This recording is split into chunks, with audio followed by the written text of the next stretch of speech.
Let me say this quickly before we get into the list.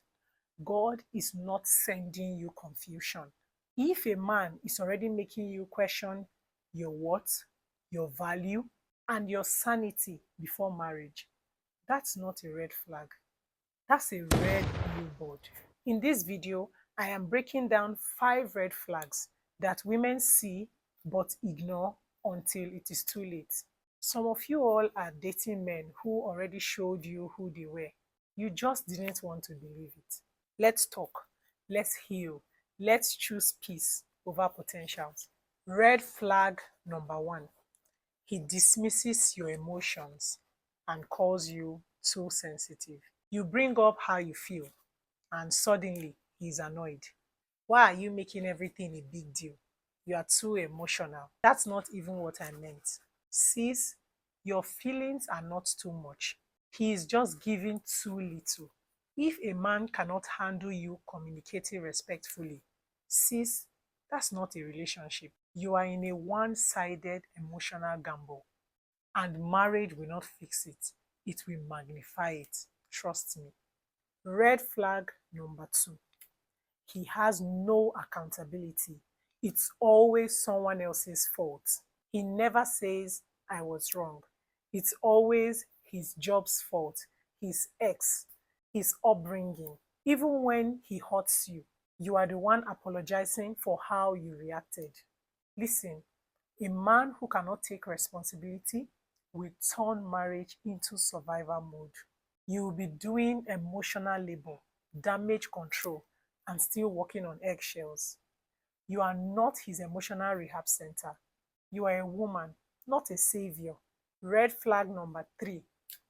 He is inconsistent with efforts, words, and energy. One week, he is calling every night. The next week, dry texts and excuses. His promises don't match his actions.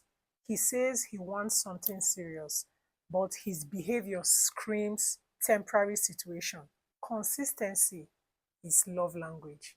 Confusion is a red flag.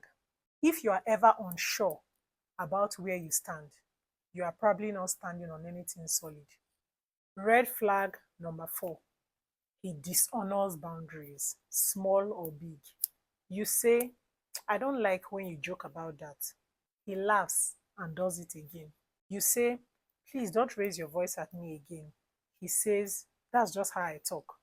Disrespect doesn't always start loud.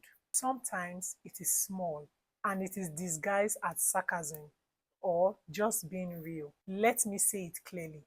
Someone who sees and loves you will honor your boundaries and not test them. Red flag number 5. You are constantly in survival mode, emotionally, spiritually, and mentally. Ever been with someone who made you feel drained but called it being in love? If you always feel like you are handling him, like you are adjusting, tiptoeing, praying, hoping, dragging him into the future, that's not love. That's spiritual exhaustion disguised as loyalty. And yes, you can love someone deeply and still not be compatible. So don't confuse emotional attachment as divine alignment. I know this might have stung a bit because you may have seen one or all of these red flags in your current relationship or even in your marriage. But I want you to know this. You deserve a love that feels safe. Not perfect, not flawless, but safe. Love that listens. Love that adjusts. Love that honors your boundaries without punishment. Don't let loneliness make you settle for someone who doesn't align with your peace. You can start over. You can choose better. You can heal and be loved. If this video spoke to you, I want to know, which of these red flags have you ignored in the past or maybe still struggling with? Let's talk in the comments. Subscribe to this channel if you are ready to start attracting better, because we are not chasing potentials. We are choosing peace, purpose, and partnership. Till I see you in my next one. Bye.